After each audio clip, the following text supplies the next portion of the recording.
கணவன் அல்லது மனைவி அவங்க உயிரோடு இருக்கும் பொழுது அந்த கணவனோ மனைவியோ வேறு ஒரு நபரை இரண்டாவது திருமணம் செய்தால் சட்டம் அதை எப்படி பார்க்கிறது, அதற்குரிய தண்டனை என்ன? திருமணம் பதிவு செய்யப்பட்ட திருமணமாக இருந்தாலும் சரி, பதிவு செய்யப்படாத திருமணமாக இருந்தாலும் சரி, அந்த திருமணத்தை ரத்து செய்து இல்ல செல்லாதது இல்லனா விவாகரத்து வழங்கும் அதிகாரம் படைத்தது நீதிமன்றம் மட்டுமே. அப்படிப்பட்ட சூழல்ல ஒரு கணவனும் மனைவியும் அவங்க வாழும் காலகட்டத்தில், சேர்ந்திருக்கும் காலகட்டத்திலோ இல்ல பிரிஞ்சிருக்க காலகட்டத்திலேயோ, அதுல கணவனோ மனைவியோ அவங்க மனைவியோ அல்லது கணவன் உயிரோடு இருக்கும் பொழுது இன்னொரு பெண்ணையோ இன்னொரு ஆணையோ அவங்க திருமணம் செய்யறாங்க அப்படின்னா அது சட்டத்தின் முன்னால குற்றமாக பார்க்கப்படுகிறது.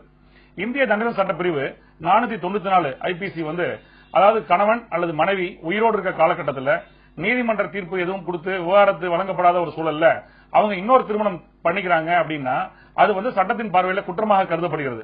இது 7 ஆண்டுகள் வரை அது தண்டனை கொடுக்கக்கூடிய குற்றமாகவும் அபராதமும் சேர்த்து விதிக்கப்படுகிறது. சட்டப்பிரிவு 494 ஐபிசியில ஒரு விதிவிலக்கு அளிக்கப்பட்டிருக்கிறது. அதாவது நீதிமன்றத்தில் விவாகரத்து அளிக்கப்பட்டு விட்டால் அது பொருந்தாது. அப்படிப்பட்ட ஒரு நபர் இன்னொரு நபரை திருமணம் செய்வது அதற்கு எந்த தடையும் கிடையாது அப்படின்னு சட்டம் சொல்கிறது.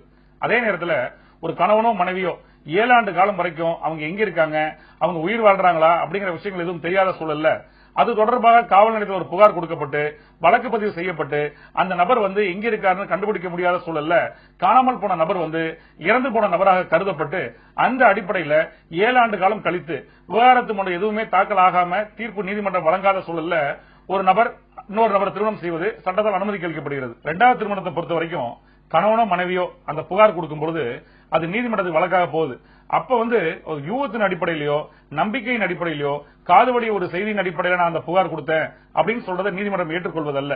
என்ன முறைப்படி எந்த தேதியில எங்கே திருமணம் நடைபெற்றது, அதற்கான ஆதாரம் என்ன, ஆவணங்கள் என்ன அப்படிங்கறதெல்லாம் கொடுக்கணும் அப்படின்னு உச்சநீதிமன்றம் பல தீர்ப்புகளை சொல்லியிருக்கு. குடும்ப நல நீதிமன்றங்கள்ல விவாகரத்து வழக்கு தாக்கல் செய்யப்பட்டு அதை விசாரித்து தீர்ப்பு வழங்கப்பட்ட அடுத்த நாள்லயோ உடனடியாகவோ ஒரு நபர் இரண்டாவது திருமணம் புரிஞ்சாலும் அதுவும் சட்டப்படி குற்றமாகும்.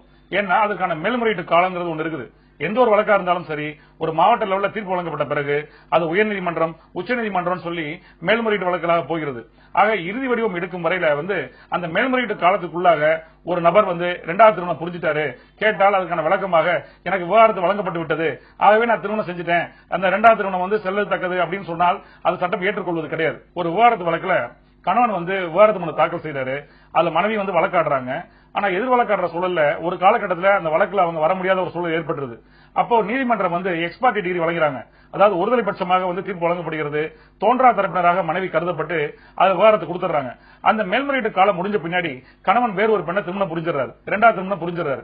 ஆனால் 2 ஆண்டு காலம் கழித்து முதல் மனைவி ஒரு மனு தாக்கல் செய்யறாங்க. செட்டசைட் பெட்டிஷன் ஃபைல் பண்ணி அந்த வழக்கினை பொறுத்த வரைக்கும் இரண்டாவது திருமணம் செல்லத்தக்கது அல்லன்னு வழக்கு தாக்கல் செய்யறாங்க.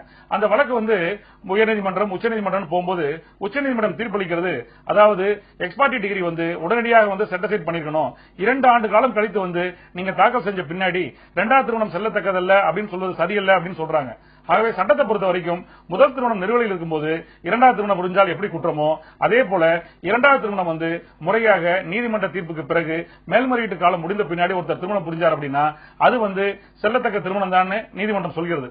அதே போல சட்டப்பிரிவு 495 ஐபிசி அது என்ன சொல்லுதுன்னா, முதல் திருமணத்தை மறைச்சு கணவனோ மனைவியோ இரண்டாவது திருமணத்தை புரியுறாங்க, அந்த இரண்டாவது திருமணம் புரிஞ்சவங்க முதல் திருமணத்தை பத்தி சொல்லலன்னா அது மிகப்பெரிய கடும் குற்றமாக பார்க்கப்படுகிறது. அதற்கு 10 ஆண்டு காலம் வரைக்கும் தண்டனையாக கொடுக்கப்படுகிறது. ஆக சட்டத்தை பொறுத்த வரைக்கும் முதல் திருமணம் சரி இரண்டாவது திருமணம் சரி எதுவாக இருந்தாலும் சரி சட்டப்படியாக அனுமதி பெற்று சட்டத்தால் வலியுறுத்தக்கூடிய வகையில தான் இருக்கணுங்கிறத சட்டம் போட்டிருக்கிறது. மீண்டும் வேறொரு வழக்கோடு உங்களை சந்திக்கிறேன். நன்றி, வணக்கம்.